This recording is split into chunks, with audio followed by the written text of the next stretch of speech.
What we're seeing currently at the OPCW surrounding the so-called Navalny case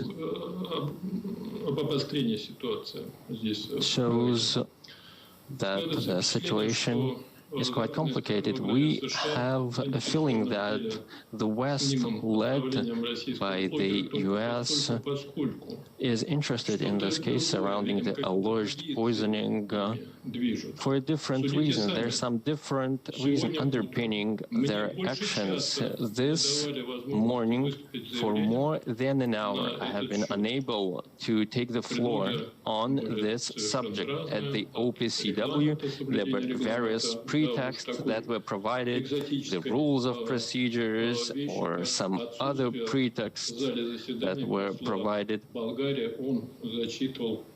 and or someone other read out some other statements, and I asked my colleagues, the representatives of the United States and others, since they've expressed concern, do you think that it does not matter what Russia has to say on this subject? But no one wanted to listen to us, and this suggests that, unfortunately, those behind this initiative have some kind of a different political agenda that is guiding them. They want to make a pariah out of us. And overall, we have gotten used to such kind of treatment by the West and the United States. And maybe this whole story was engineered to provide a pretext for imposing sanctions on the Russian Federation. And I can say that we are ready and we will definitely reciprocate and come up with an adequate response. All these sanctions have never achieved their objectives. Cooperation is a movement when you move someone halfway, so they will never achieve anything if they do not make the step forward. Well, let me just pick up on one of your answers. Moscow is essentially being called on to explain the conclusions reached by the OPCW experts, while Russia's own conclusions are being ignored. Just take us through that aspect. Well, the technical secretariat has provided Germany assistance, and they prepared a report, and they've conducted tests at 2 certified laboratories, and they came to the conclusion that a weapons-grade chemical weapon has been used. At the same time, this report some of the key information pieces have been scribbled in the report, so we cannot see what was said there. This concerns, among other things, why we don't see the information on the chemical formula of the toxic agent that was allegedly used. And so this report was redacted. And they are claiming that this chemical agent is some kind of a latest, the most recently developed weapon, and that's some kind of a know-how, and this is not the case. They request that we received after all the opposition that we encountered from Great Britain and the United States. I have been able to make an important statement, and we said that we have prepared a note for the technical secretariat, and attached some materials to it as an answer to the questions that we received from the 45 states under paragraph 2, Article 9 of the CWC. At the same time, we also under the same provision, we requested clarification under paragraph 2 of Article 9, and we expect Germany, France, Sweden, and the Technical Secretariat to answer the questions that we have submitted to them. We have not received any answers to these questions. And we hope that we will receive the explanations we have requested. We have now answered these questions, and we send our own questions to France, Sweden, and Germany under the same provision under paragraph 2 of Article 9. And I contacted the Director General of the Technical Secretariat, Fernando Arias, and notified him that we submitted these questions, and the countdown has been launched. We expect to receive answers in 10 days. As per the convention, the ball is in their court. Well, thank you for the thorough investigation. Mr. Shulgin, the State Department says the chemical weapons with which Mr. Navalny was allegedly poisoned with were only ever developed by Moscow. Is that true? Have Western countries worked with Novichok or something similar? Well,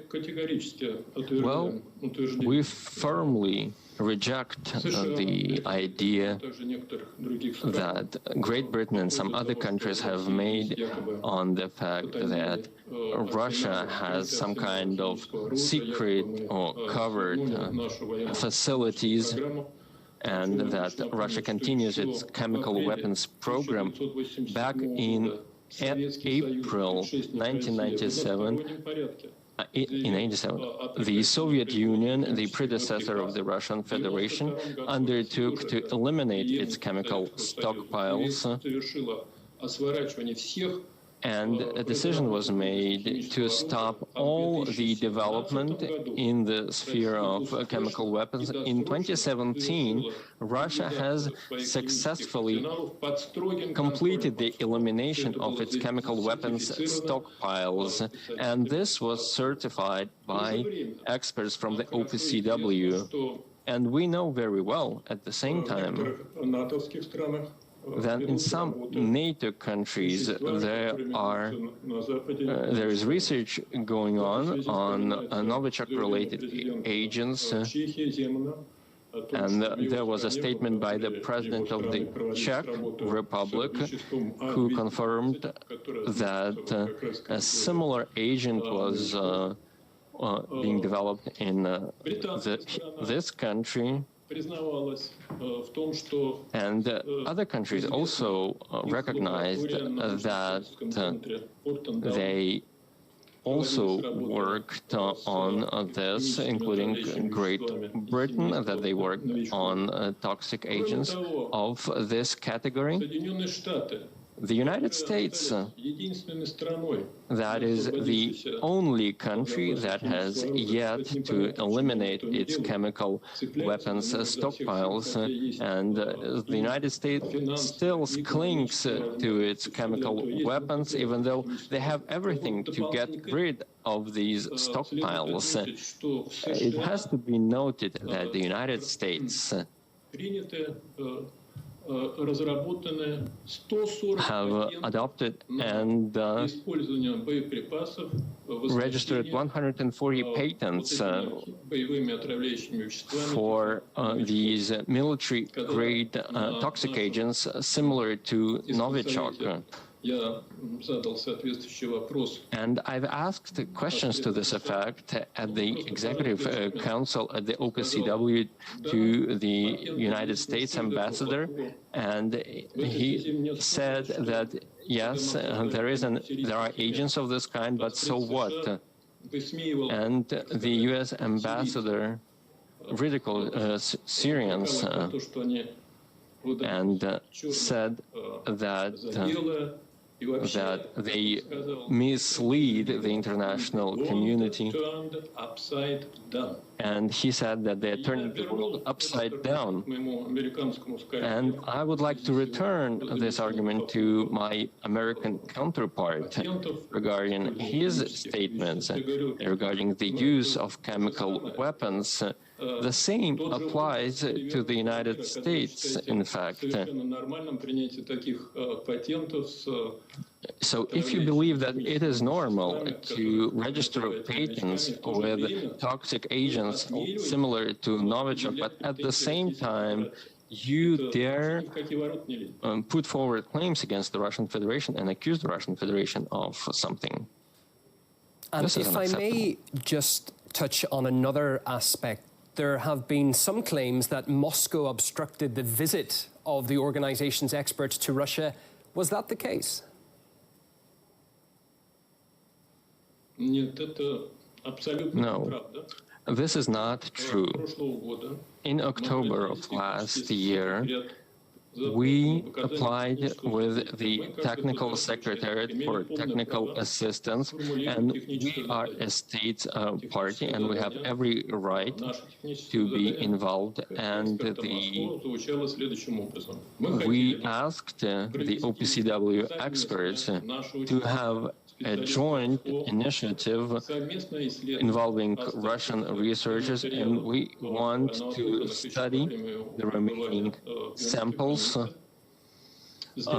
from the Omsk hospital and to do it in a relevant research facility in St. Petersburg, in an institute.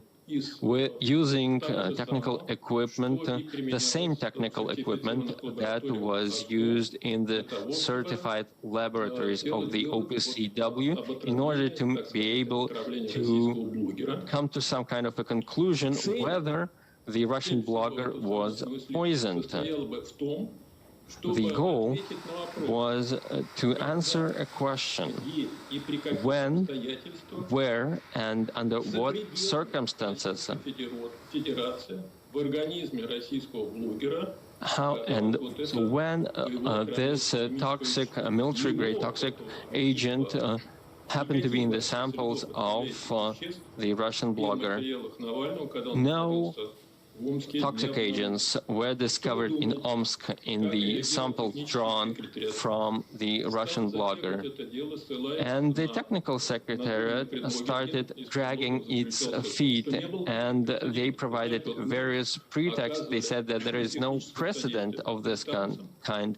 We provide technical assistance to Great Britain, to Germany, and there was no precedent. They did not ask us anything.